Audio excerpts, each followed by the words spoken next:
Cape Cod Broadcasting weaves the listening environments of 99.9 WQRC, Ocean 104.7, WFCC Classical 107.5, Cape Country 104, and CapeCon.com's website experience to reflect the lifestyles of the people who live, work, and play on Cape Cod. We hope that you enjoy this podcast. I'm Laura Reckford, and this is Sunday Journal. We're talking today about a very special event that takes place here in Hyannis. It is the Homeless Persons Memorial Day service. It is observed on December 21st, the longest night of the year, and we'll talk about the significance of that. This year, more than 32 homeless people have passed away in the last year on Cape Cod that we know of, and this is the community's opportunity to recognize them. I'm here in the studio with Kathy Finn, who is a case manager at Duffy Health Center, Elise DeGroot, also from Duffy, and the Reverend John Terry, who is the minister at the Federated Church of Hyannis, where the memorial service is held. Welcome to all of you. Thank you, Laura. This is a very special event. I've attended it several times, very sad, but also very joyous in a way because of the way the community comes together. Tell me how this event started. Elise, do you know? Well, it's actually a national event. It's been going on since about 1990 nationally. There are memorial services held in over 50 cities and towns across the country. And it's generally people's chance to memorialize and say the names of people who might otherwise not be recognized. It is a well-known event because it gives people an opportunity to come together, to take care of people who might otherwise not be taken care of. But it's an opportunity for the community to get together and to recognize people who might not otherwise be recognized. And how about on the Cape? How long has it been going here? Well, I've been at Duffy for 8 years, and it's been going on at least 8 years. John, you might longer than that. Yeah. I don't know exactly how long it's been going on the Cape. John, tell me about your background with this event. How long have you been involved? I've been here like at least 8 years. And when I first came, it was held on the village green. I would go and offer prayer the first couple of years. And then there was a terrible snowstorm. And I was asked if we could have this in the church fellowship hall, which we did for 2 years. But then I suggested that this is a service of worship. And I offered the sanctuary. And it's evolved from there, and it is a time of worship, of thanking God for the life of these people and commending their life to God and gathering those who mourn their passing. And John, what do you find special and unique about this event? These are people who would not otherwise be remembered in this way. Many passed away with no family, particularly to recognize them. But also, as Elise mentioned, it's a time of coming together for people who are the caregivers, the people who work professionally to help these people, church and synagogue leaders, community leaders, political leaders, homeless and formerly homeless, all gather together at the same time in a time of worship followed by a time of fellowship. I know there's a great significance to having this event on the longest night of the year. Well, it's a time of darkness, and there's certain symbolism. It's why Christmas ended up being on December 25th. The death of the sun, the birth of the sun, both S-U-N and S-O-N. So it's a symbolic time. It's not the coldest night of the year, but it's the longest night of the year, just to remember the darkness that so many of these people have had to live with. Now, Kathy, you work with homeless people as part of your job at Duffy. Let's explain for listeners who might not know what Duffy is.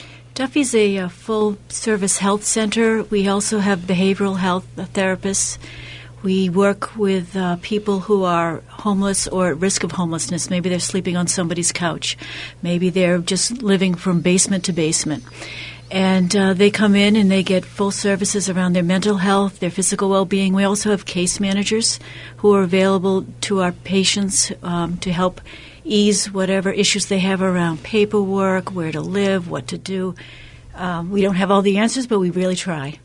And not all of your clients are homeless, but a certain percentage are. Is that right? Yes, probably 75% of our clients have to be actively homeless, and 25% can be at risk. And at risk, as Kathy was saying, covers a lot of territory. It can be people who are couch surfing. It can be people who are living together and only one person's name is on the lease. Mm-hmm. It can be the person who is pouring your coffee at Dunkin' Donuts. It can be somebody who's doing your contracted services, your lawn services.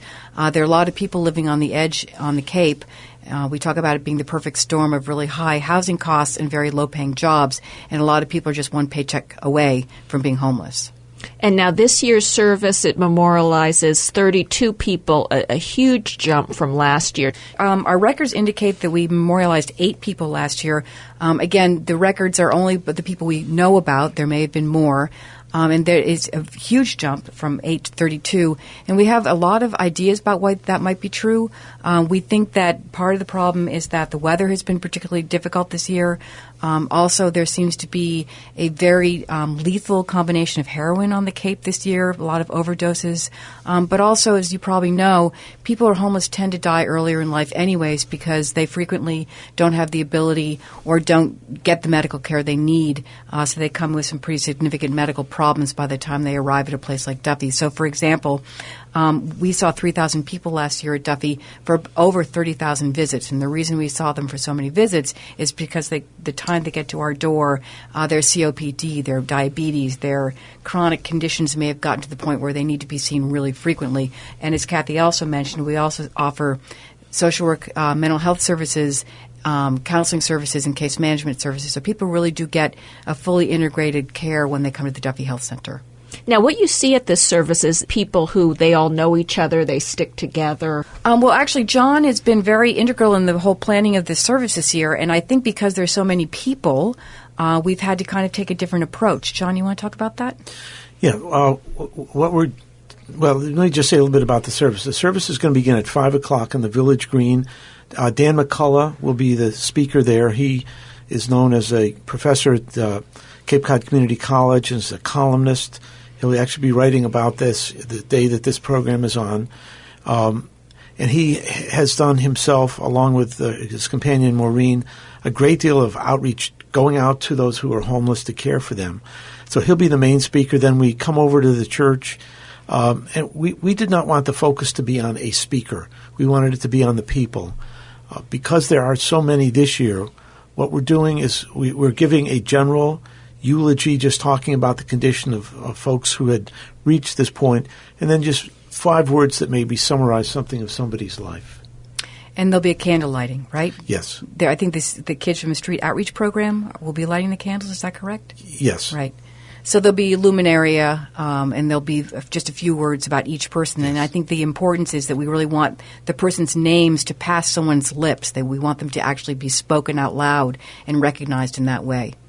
Yeah, one of the things I've found as a pastor is there's an increasing number of deaths where there is no funeral service, there's no memorial service, there's no place for mourners to go, and I find that very sad. Just from a therapeutic standpoint, that is not healthy. Mm-hmm. So that's part of what we're doing. I'm Laura Reckford, and this is Sunday Journal. We are talking about the Homeless Persons Memorial Day Service, which is an annual event in Hyannis. It takes place December 21st. I'm talking with the Reverend John Terry, the minister from the Federated Church of Hyannis, Kathy Finn, a case manager at Duffy Health Center, and Elise DeGroot, also from Duffy. Now, Kathy, what is this event like for you, because you likely know some of these people who have passed? As a matter of fact, I went to high school with one of the ladies that died, and we took English classes together, and we were united as case manager and client, and it was very, very sad when she died. It was a difficult journey for her, but she did it very bravely, and even though it was very sad, in some ways she was done suffering, and that wasn't a bad thing, and that's what part of this getting together is. It's sort of letting go of all those feelings that we had for these people and the sorrow, and letting them go, and letting them go to their peace, and that's really important for a lot of the caregivers. And Elise, you were saying, of course, you don't necessarily know about everyone who passed, and many of these people, of course, are living off the grid, so to speak, and you find out from word of mouth, perhaps, and is that mainly how you know about the people who have passed? Well, Duffy and VinFen, in collaboration with the Federated Church, run a really great program now at the Federated Church 4 days a week. It's a coffee house where it's a kind of a drop-in coffee house where people can come, get something warm to drink and eat, and then there are people there providing services for them and just kind of touching base with them. And I would imagine that a lot of the information comes from the coffee houses as well as from people who we hear word of mouth from. The agencies are in touch with these people. Right. hopefully on at least a monthly basis. The clients tell us when things happen. We get reports from the hospital because we are closely linked with the hospital. Yeah. So sure enough, it all trickles down to us and we find out. But it's part of the irony. You don't register to be a homeless person. Right. It just happens to people. So the fact is that there are many that aren't known, but there are agencies. I think this year Gosnold is also involved just in helping to kind of keep touch with who's still with us and who's not. And Laura, they do have obituaries in the paper, and it's the obituaries are moving. As Kathy mentioned, one of the persons who passed away this year went to high school with her. I mean, when I look at the obituaries and I see went to Falmouth High School, played football, went to college, played football. I mean, that could have been a friend of my son's.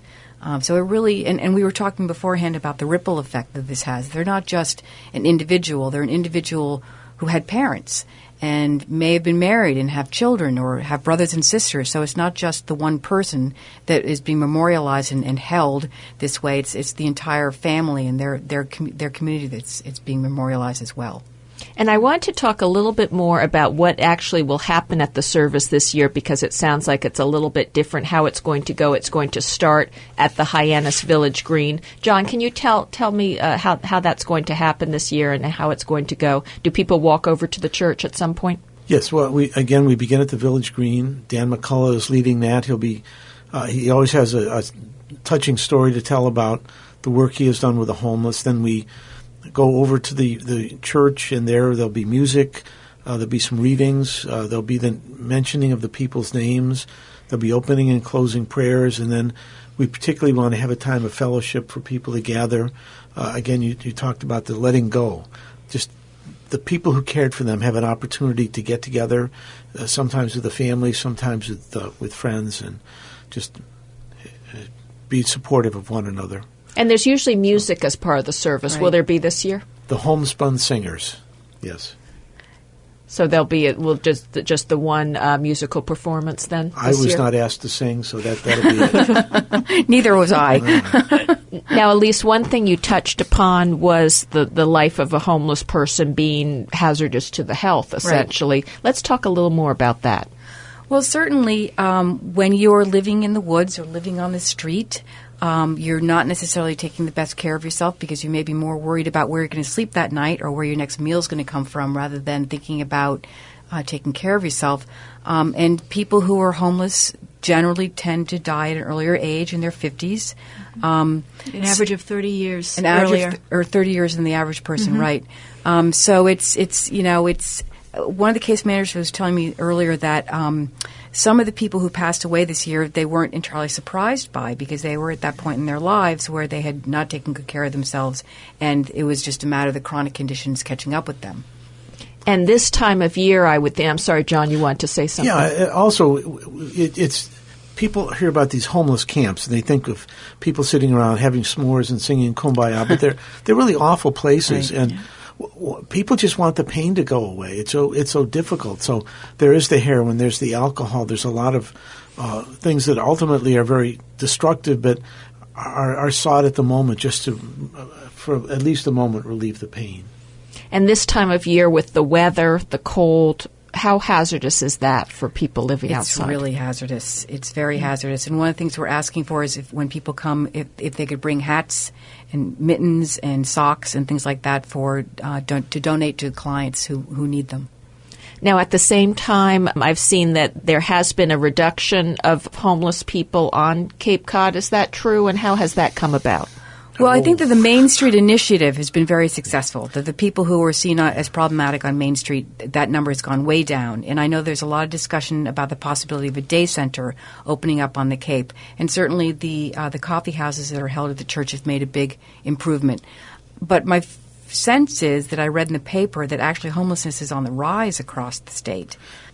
And then in terms of how Duffy helps people, there are such a variety of issues, Kathy. And besides helping them with substance abuse issues and perhaps even signing up for health care services, mental health issues, what are some of the other things that Duffy can specifically help people who are in danger of homelessness or are homeless with? A lot of it's around simply counseling them, as all of the 8 people do at Duffy, that You don't have to live on the streets. Let's look at your options. Let's look at making you feel safe enough so that you can change your life a little bit. It's all around supporting them and trying to help them make the right decisions for themselves. And again, with Duffy working with the different other agencies on the Cape, we have the NOAA shelter, which has been mentioned here. We have Homeless But Not Hopeless group and other groups. How do you all work together to help homeless people? Or is there a lot of communication? I think that the organizations on the Cape work really well collaboratively. I think we all believe there is enough pie to go around, and that why should we recreate the wheel when somebody's doing a good job doing what they're doing? So, for example, Duffy, we have our mobile health clinic, and we take it to the village of Katama and see people there, so they don't need to come to Hyannis for services. And we work very closely with Homeless Not Hopeless and Pilot House and places like that. We count on each other. Right. I can pick up the phone and call any one of the other agencies for help, and I know they will have my back. Right. So it works out really well. As a non-social service provider, I've been very impressed with the level of cooperation. And in about 1 minute left that we have, what is the final message that you'd like to leave with listeners on this topic? I think for me, the most important thing is that for people to understand that the person you imagine in your mind as being homeless is not necessarily the person who is, and that by coming to this service, you are honoring the people who passed away who really could have been a brother or a friend or a neighbor, and also honoring that ripple effect, their family members who may not have contact with anymore, that we as a community can be there and be family for them at that evening. And unfortunately, we are out of time. The Homeless Persons Memorial Day service is December 21st. It starts at the Village Green of Hyannis, and then people walk over to the Federated Church of Hyannis on Main Street. Thank you all so much for being here with me today. Laura. Thank you. I'm Laura Reckford, and this is Sunday Journal. This podcast is a presentation of Cape Cod Broadcasting, which is solely responsible for its content. Thank you for listening. For more information, please visit us at capecodbroadcasting.com.